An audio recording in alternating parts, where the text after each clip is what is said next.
Okay, welcome back. It's a shuffle off this mortal coil. I believe that's Shakespeare.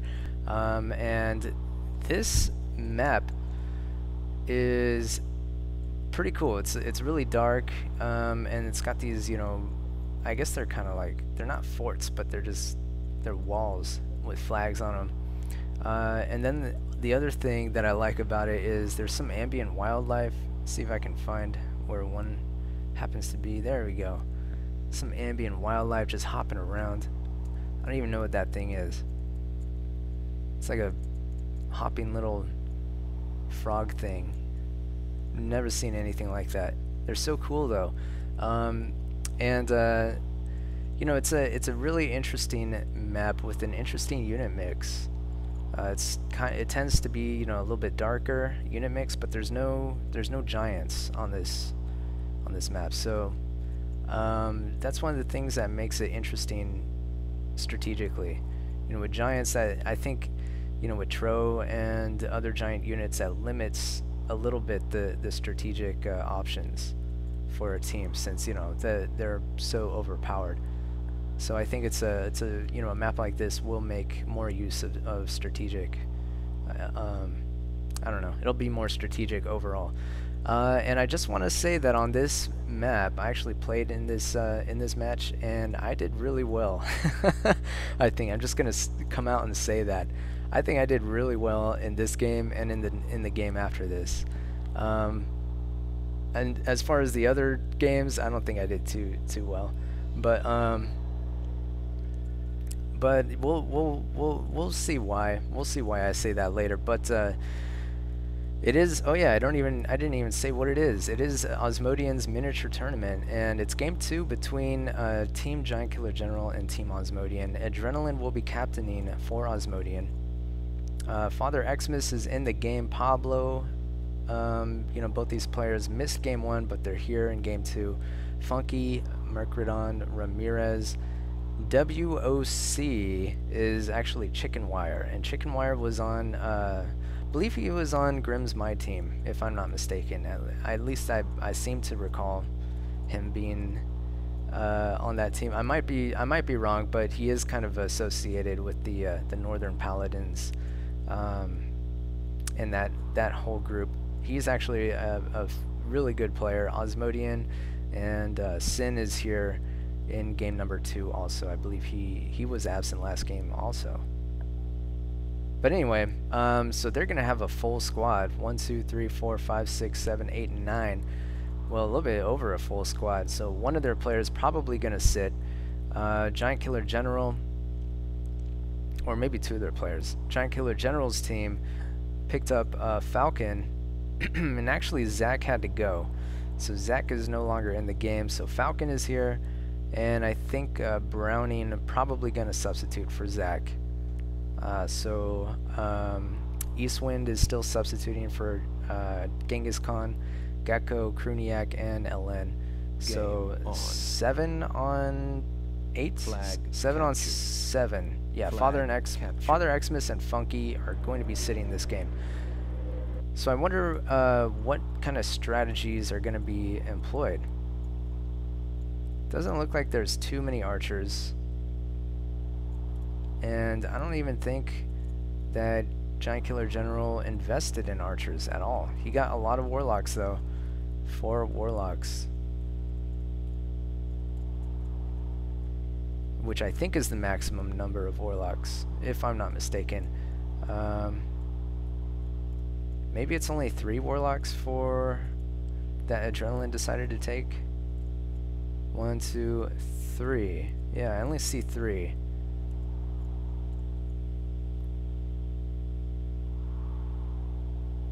And the more time that's going to elapse, the less I'm going to be able to see. So the archers are interesting because they could really work.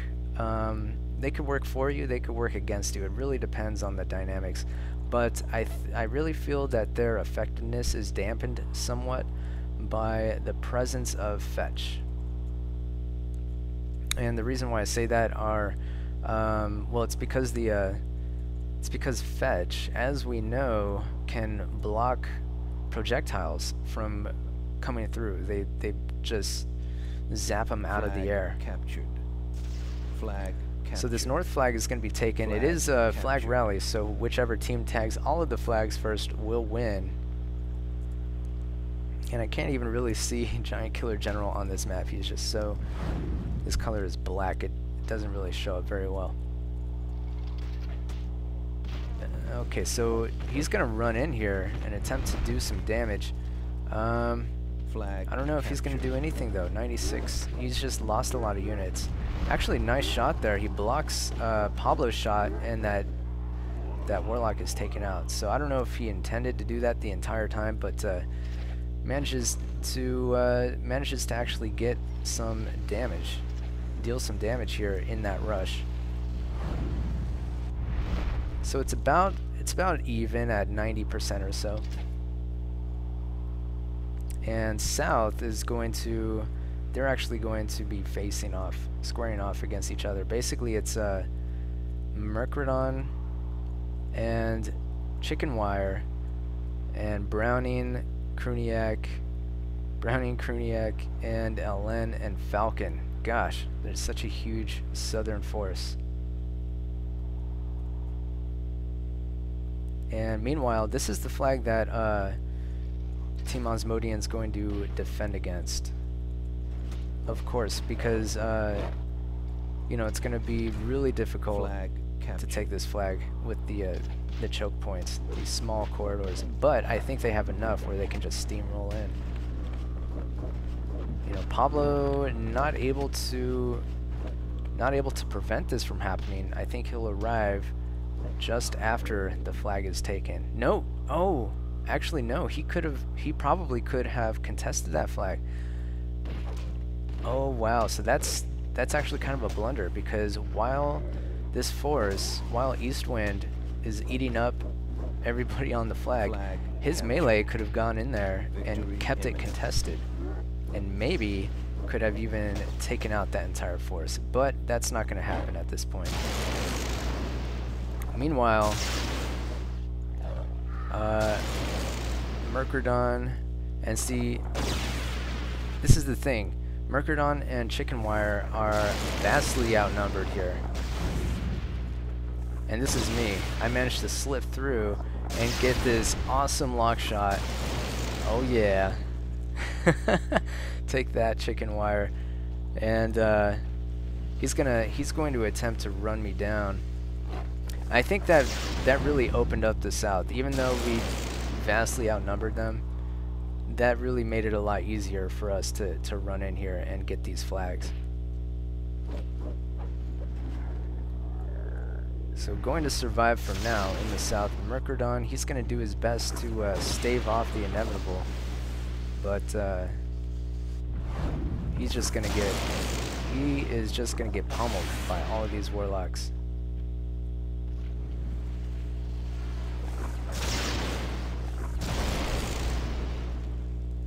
He's managing to survive for now, but everybody's just going to scramble and attempt to take out these flags. Basically, oops. Flag 1 and actually, yeah, flag 2. What am I saying? Flag 2 is the needs to be taken here.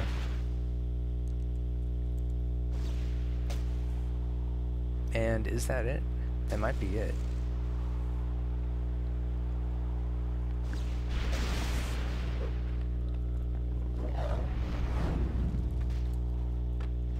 Okay, so basically, yeah, that's it. Pretty interesting. That's all that needed to happen was, you know, the Southern force break through and just take out, through sheer numbers, just steamroll onto flag 2, and they did that pretty much no problem. I was a little bit confused because I was like, wasn't there another flag? But now that I think about it, no, this game ended pretty quickly. Sin, I think, was on this flag, but he just got pushed off, and there wasn't much that he could do anyway because Giant Killer General arrived at that moment with his small melee force. Ramirez kind of walked off the flag there. So yeah, just all these units, you know, and it's just there's very few by way of defenders left at this point. I think there was 17 survivors left for Osmodian's team, and most of them are just kind of scattered. Well, maybe not most of them, but a lot of them are just scattered every which way on the map. You know, there's 3, 4, 5, 6, 7, 8, you know, which leaves, what, 9 scattered around this flag here. And there's a warlock. Here's a couple of berserks. There's 3. So that's, you know, that's 6 already, which means that there's 3 in or around this flag area that I haven't seen. And so really they're kind of spread a little thin here. And I think Kruniak's melee pack is just able to overpower whatever's on the flag. So this game, game number 2, a clear victory again for Giant Killer General's team. And in no small part to the, you know, the role that I played. Obviously, doing so much here. Go team. And, you know, Eastwind doing, you know, really well, 125 damage. As we saw, he stormed the flag and was able to clean up so much melee with his melee force. Giant Killer General also doing really well, 102 damage for him. I'm sure he also had a melee force. We saw early on he drew that friendly fire lock shot. So, you know, he also had some intangible plays that he performed. And really everyone doing, it looks like everyone did pretty well except Gecko, Falcon, and Browning. Not quite positive ratios. Browning kind of struck even, or he broke even, and Gecko and Falcon didn't really manage to get any kills. You know, they didn't really die, but they didn't get too many kills. But I think most of the action was Giant Killer General and Eastwind, kind of in the middle area there. Looking at Osmodian's team, you know, Merc pretty much did the best. He was kind of, he was an island. He was all by himself, and he was just staving off the rush. And he did so pretty well. You know, he managed to get positive ratios, 85 damage. It's going to be the most for his team. Adrenaline managed to get 69 damage, which is nothing to laugh at, nothing to scoff at. Pablo, 11 kills. I think he I don't know what all his kills were. Somehow he only managed 56 damage though. So that's going to be it for game 2. Thanks again for watching. I hope you enjoyed it, and stay tuned for game number 3. Game over.